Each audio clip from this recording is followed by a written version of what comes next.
Start.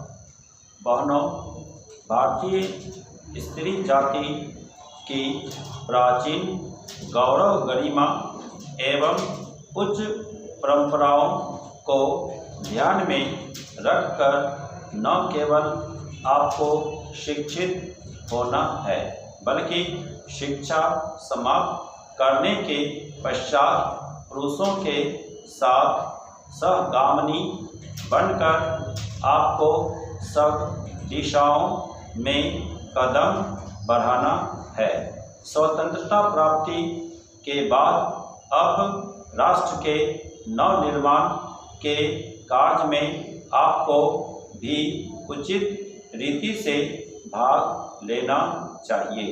यह सब तभी संभव हो सकता है जब हम वर्तमान शिक्षा पद्धति की कमियों एवं दोषों को दूर कर उसको अपने अनुकूल एवं उपयोगी बना सकेंगे। इस संबंध में भी देश में परस्पर विरोधी विचारधाराएं प्रचलित हैं। आधुनिक सुधारवादियों या जो अपने को प्रगतिशील कहते हैं, उनकी धारणा यह है कि बालक बालिकाओं को एक साथ शिक्षा दी जाए और दोनों की शिक्षा प्रणाली एक सी हो। उनको यह भी विचार है कि स्त्रियों को न केवल शिक्षा पद्धति में ही बल्कि अन्य क्षेत्रों में भी पुरुषों के बराबर के अधिकार मिलने चाहिए तथा उन्हें संपूर्ण सामाजिक स्वतंत्रता होनी चाहिए। उन्हें समाज के समस्त व्यवसाय और व्यापारों में समान रूप से भाग लेना चाहिए और शिक्षा प्रणाली की रचना इन सबके अनुकूल होनी चाहिए। दूसरी ओर कट्टरपंथियों के विचार इनके विपरीत हैं।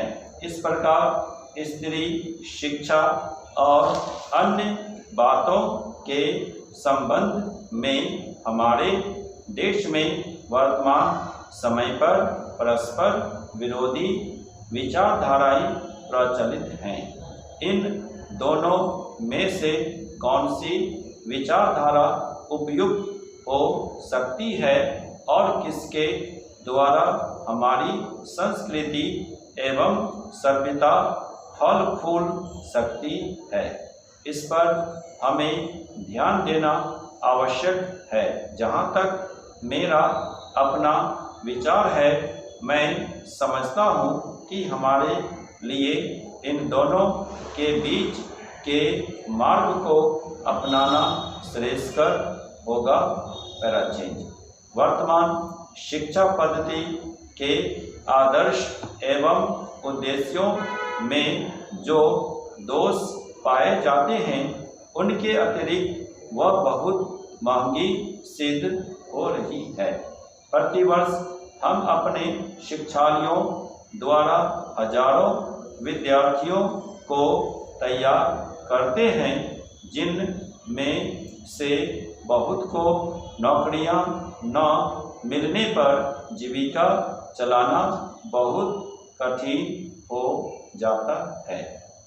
इस प्रकार हम अपने शिक्षालयों द्वारा जहां काफ़ी संख्या में विद्यार्थी बेकार तैयार होते देखते हैं, वहां फैशन प्रस्त भी तैयार होते देखते हैं।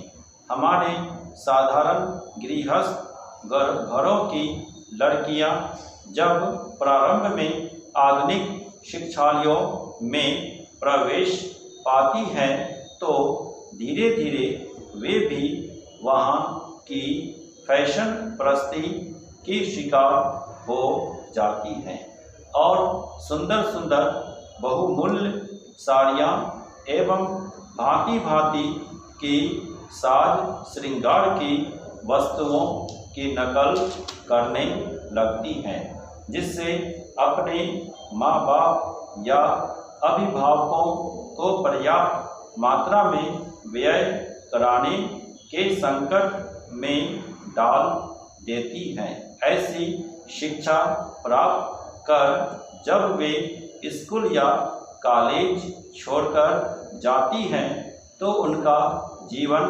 भार स्वरूप होने का भय रहता है, क्योंकि जीवन के कार्य क्षेत्र में वह अपव्ययी शिक्षा पद्धति धनोपार्जन के उपयुक्त सिद्ध नहीं हो सकती। यह नौकरी की आशा भी पूरी नहीं कर सकती और अंत में यह शिक्षा उनके लिए निकम्मी मालूम पड़ती है। इसलिए हमें सचेत होकर सोचना है कि क्या वर्तमान शिक्षा पद्धति ही हमारे लिए उपयुक्त है। स्टॉप।